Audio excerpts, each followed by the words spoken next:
अशोक, आखिर तुम मुझसे कब शादी करोगे? अब तो मेरे घर वाले भी हमारी शादी के लिए राजी हो गए हैं। अशोक, कहीं ऐसा तो नहीं कि तुम मुझे धोखा दे रहे हो? निशु, ऐसा क्यों सोचती हो? मैं तुमसे बहुत प्यार करता हूँ, पर अभी मेरे घर की आर्थिक स्थिति ठीक नहीं है। बस यही कारण है कि मैं तुमसे शादी नहीं कर रहा। सच्चे प्यार करने वाले किसी भी हाल में रह लेते हैं, और जिस तरह तुम जिंदगी जी रहे हो मैं भी तुम्हारे साथ वैसे ही जिंदगी जीने को तैयार हूँ। अगर अब तुमने मुझसे शादी नहीं करी तो तुम मेरा मरा हुआ मुंह देखोगे। निशु की बातें सुनकर अशोक डर जाता है और बहुत जल्द उससे परिवार वालों के साथ मंदिर में सिंपल सी शादी कर लेता है।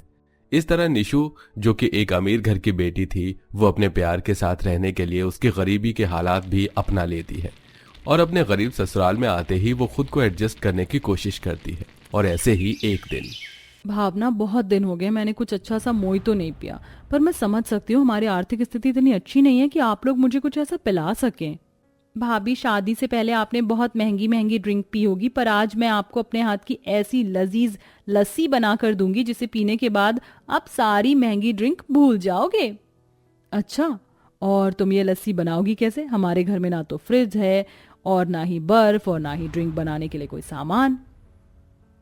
भाभी, आप बस देखते जाइए अपनी प्यारी नंद का जुगाड़। आप बस मुझे 10 मिनट दीजिए, मैं सरला आंटी से थोड़ी बर्फ और दही मांग कर लाती हूँ। भावना जल्दी से सरला के घर जाती है और सरला से थोड़ी सी दही और बर्फ मांग कर ले आती है और घर में बैठकर अपनी भाभी के लिए दही की लस्सी बनाती है। ये लो भाभी, ठंडी ठंडी लस्सी आपके लिए तैयार हो गई है। अब आप मुझे पी के बताओ कैसी लगी आपको मेरे हाथ की लस्सी। सच में भावना, मजा ही आ गया। इतनी टेस्टी और लाजवाब लस्सी सच में मैंने आज से पहले कभी नहीं पी। वैसे मुझे लस्सी से ज्यादा अच्छा तुम्हारा ये जुगाड़ पसंद आया। वैसे मानना पड़ेगा तुम्हें और तुम्हारे इस जुगाड़ को। भाभी, इस घर में सिर्फ मैं ही जुगाड़ू नहीं हूँ, बल्कि आपका पूरा गरीब ससुराल ही जुगाड़ू है। पता है आपको, अगर हमें कुछ भी करना होता है तो हम मेहनत के साथ अपना दिमाग भी लगाते। मैंने तो बस आपके लिए अपना थोड़ा सा दिमाग लगाया है। भावना की बातें सुनकर निशु हंसने लगती है और इसी तरह से कुछ दिन बीत जाते हैं। पर समय के साथ गर्मी बढ़ने लगती है और एक दिन। अशोक, उठो ना तुम। इतने गर्म फर्श पर सो कैसे सकते हो? फर्श कितना गर्म है, मुझसे तो सोया ही नहीं जा रहा। ऊपर से ये गर्मी और मच्छरों ने तो मुझे परेशान ही कर दिया है। अशोक, कुछ तो करो। निशु, सोने की कोशिश करो, आ जाएगी नींद। अशोक, मुझे फर्श पर सोने की आदत नहीं है, पर फिर भी मैं कोशिश कर रही हूँ। पर यह फर्श इतना गर्म है कि मेरी आंख ही नहीं लग रही, और तुम यहाँ आराम से सो रहे हो।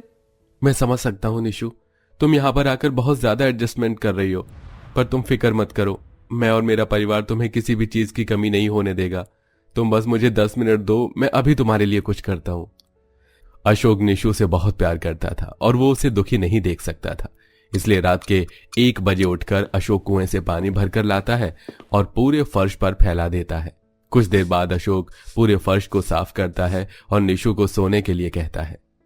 निशु, आप सोकर देखो, फर्श बहुत ठंडा हो चुका है। शायद अब तुम्हें अच्छी नींद आए। अरे वाह, ये तो सच में काफी ठंडा है। अब मुझे फर्श पर लेटने में मजा आ रहा है। तुम्हारी खुशी देखकर लगता है तुम्हें मेरा ये जुगाड़ पसंद आया। चलो, मैं तुम्हारी किसी तो काम आया, वरना मैं तो डर ही गया था कहीं मेरी वजह से तुम्हारी नींद खराब ना हो जाए। चलो, बहुत रात हो गई, अब सो जाते हैं। फर्श ठंडा होने की वजह से अब निशु आराम से सोती है और अब वो दोनों हमेशा रात में सोने से पहले इसी तरह से फर्श को गीला कर लेते हैं। देखते ही देखते कुछ हफ्ते बीत जाते हैं और एक दिन निशु खाना बना रही होती है, पर घर की झड़ती दीवार के कुछ टुकड़े टूटकर सब्जी में गिर जाते हैं और ये देखकर निशु को बहुत गुस्सा आता है। इतनी मेहनत से इतनी गर्मी में मैंने ये सब्जी बनाई थी, और इस झड़ती दीवार की वजह से मेरी पूरी सब्जी खराब हो गई। क्या करूं मैं इस दीवार का? बहू, क्या हुआ? तू किस पर गुस्सा हो रही है? माँ जी, मैं किस पर गुस्सा करूंगी, पर आज मुझे सच में बहुत गुस्सा आ रहा है, क्योंकि मेरी मेहनत खराब हो गई। इतनी मेहनत से मैंने आप सबके लिए इतने प्यार से ये सब्जी बनाई थी, और इस सब्जी में दीवार के मसाले गिर गए। अब ये सब्जी खाने लायक नहीं रही। बहू, सच में इन झड़ती दीवारों से तो अब मैं भी बहुत परेशान हो गई हूँ। कभी ये पलस्तर टूटकर आंखों में गिर जाते हैं तो कभी खाने में। आज तो इसका मुझे कुछ करना ही पड़ेगा। माँ जी, आखिर हम कब तक यूं ही जुगाड़ करते रहेंगे? एक जगह दीवार ठीक करो तो दूसरी जगह से झड़ने लगती है। हम घर की मरम्मत करवा लेते हैं ना। बहू, तू तो जानती है हमारी आर्थिक स्थिति के बारे में। अगर हमारे पास इतने ही पैसे होते तो हम हर काम में जुगाड़ नहीं लगा रहे होते। पर तू फिक्र मत कर, आज मैं ऐसा जुगाड़ लगाऊंगी कि तेरी समस्या लंबे समय के लिए टल जाएगी। पर आप ऐसा क्या करने वाली हैं माँ जी? तो बस देखती जा बहू, मैं बस अभी आती हूँ। अब सुमित्रा बाहर जाती है और एक तसले में मिट्टी भर के लाती है और उसमें पानी मिलाकर पूरे घर की दीवारों को मिट्टी से लीप देती है और उन पर महावर और सफेद चूने से डिजाइन बना देती है। इससे दीवार भी झड़ना बंद हो जाती है और देखने में भी दीवारें काफी सुंदर लगती हैं। माँ जी, अपने घर की दीवारों को देखकर मुझे गांव की याद आ रही है। हमारे गांव में भी मिट्टी के घर होते थे और उन पर भी इसी तरह से डिजाइन बनाए जाते थे। चलो बहू, तुझे हमारे जुगाड़ तो पसंद आते हैं।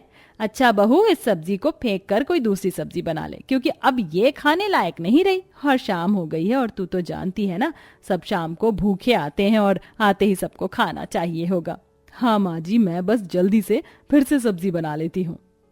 इस तरह एक बार फिर निशु सब्जी बनाती है। कुछ देर बाद पूरा परिवार एक साथ घर आता है और सब खाना खाकर सो जाते हैं। अब इसी तरह से कुछ दिन बीत जाते हैं और देखते ही देखते बारिश का मौसम आ जाता है। ऐसे ही एक रात काफी तेज बारिश हो रही होती है और निशु का पेट खराब हो जाता है। माँ जी, बाहर कितनी तेज बारिश हो रही है, अब मैं खेत में कैसे जाऊं? मुझे अपनी तबीयत भी ठीक नहीं लग रही। बहू, हमारे घर में तो शौचालय नहीं है, तो एक काम कर, सरला बहन के घर चली जा। पर माँ जी, इतनी रात को वो क्या सोचेंगे? भाभी, वो बहुत अच्छी हैं और वो तो हमें बोलती रहती हैं कि हम आपको खुले में ना जाने दे, इसलिए अब आप ज्यादा मत सोचो और मेरे साथ चलो। हाँ बहू, तू फिक्र मत कर, भावना है ना तेरे साथ, वो सब संभाल लेगी। और भावना बेटा, तू रास्ते में बहू के लिए दवाई ले लेना। ठीक है माँ। अच्छा भाभी, अब आप चलो। भावना निशु को सरला के घर ले जाती है और निशु जल्दी से सरला के शौचालय में जाती है और भावना अपनी भाभी के लिए दवाई लेती है। पर आने के बाद निशु दवाई खाकर आराम करती है। पर निशु की ये हालत देख सुमित्रा को अपनी बहू के लिए बहुत बुरा लगता है और वो अपने पति से कहती है, सुनिए जी, आप तो कबाड़ी की दुकान पर ही काम करते हैं, वहाँ तो बहुत सारे प्लास्टिक के सामान और तेल के टीन जैसी खराब चीजें आती होंगी। हमने शौचालय के लिए पोर्ट बनवा रखा है, बस उसे चारों तरफ से घेरना बाकी है।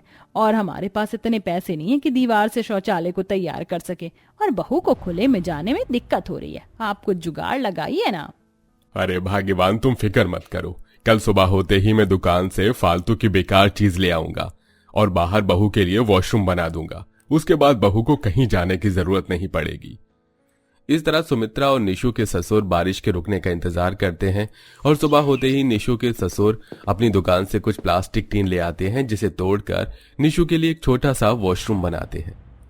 निशु, ये देखो, पापा ने तुम्हारे लिए टॉयलेट बनाया है। अब से तुम्हें खुले में जाने की जरूरत नहीं है, तुम अपने इस छोटे से वॉशरूम में ही जाना।